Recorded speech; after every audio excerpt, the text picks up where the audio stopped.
Good morning student. Central education में आपका स्वागत है। जैसा कि सिंधु घाटी की सभ्यता एवं संस्कृति यूपी ट्रिपल एससी पेट का सबसे महत्वपूर्ण टॉपिक है, जिसमें कि कई प्रश्न आ सकते हैं। तो इसमें सभी बच्चों को ध्यान में देते हुए हमने सिंधु घाटी की सभ्यता एवं संस्कृति के प्रमुख तत्वों को इंगित किया है, जो कि आपकी परीक्षा के लिए काफ़ी उपयोगी है। तो चलिए, इसका एक सारांश है सिंधु घाटी की सभ्यता का, आपके रिवीजन के लिए काफ़ी अति महत्वपूर्ण है। तो चलिए देखते हैं प्रमुख तथ्यों को। पहला, क्षेत्रफल की दृष्टि से प्राचीन सभ्यताओं में हड़प्पा संस्कृति का विस्तार सर्वाधिक था। ठीक है, क्षेत्रफल की दृष्टि से ध्यान रखना। दूसरा है आपका, सिंधु सभ्यता त्रिवाज्यकार क्षेत्र में फैली हुई थी तथा इसकी क्षेत्रफल जो था वो 12,99,600 वर्ग किलोमीटर था। ठीक है। तीसरा पॉइंट क्या बोलता है, विद्वानों के अनुसार सिंधु सभ्यता की प्रथम राजधानी हड़प्पा थी। चौथा पॉइंट है आपका इसमें, नवीन विश्लेषण पद्धति रेडियो कार्बन C14 के द्वारा सिंधु सभ्यता की तिथि 2300 ईसा पूर्व से 1750 ईसा पूर्व मानी गई है। फिर इसके बाद जो नेक्स्ट पॉइंट है, सिंधु घाटी की सभ्यता को हड़प्पा सभ्यता के नाम से भी जाना जाता है।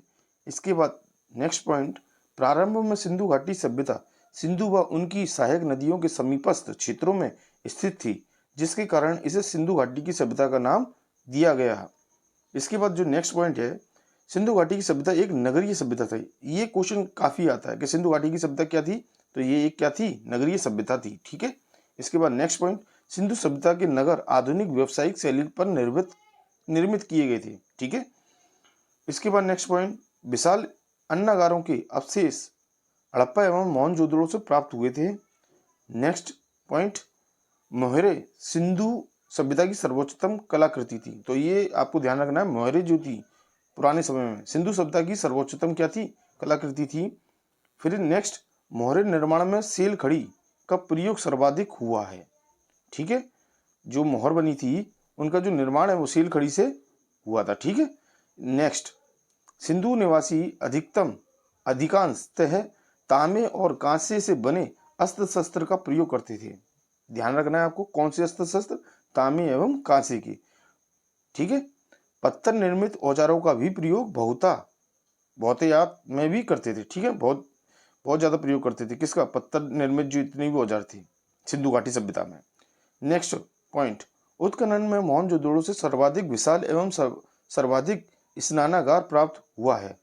ठीक है। मोहनजोदड़ो में सर्वाधिक क्या मिला है आपको, विशाल एवं सर्वाधिक स्नानागार प्राप्त हुए हैं।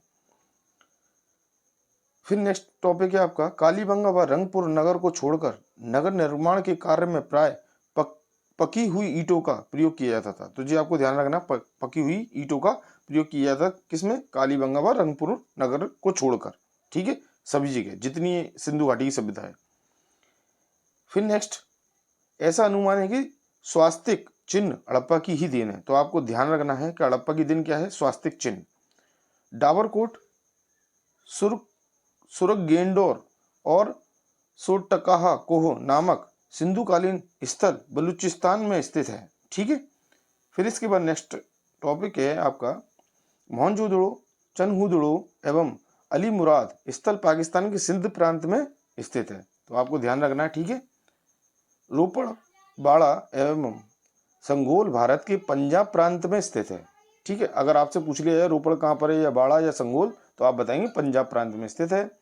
फिर इसके बाद जो नेक्स्ट पॉइंट है, राखी गढ़ी नामक पुरा स्थल हरियाणा राज्य के जिंद जिले में स्थित है। तो जो आपको ध्यान रखना है, हड़प्पा से प्राप्त मुद्रा में गरुड़ का अंकन मिला है।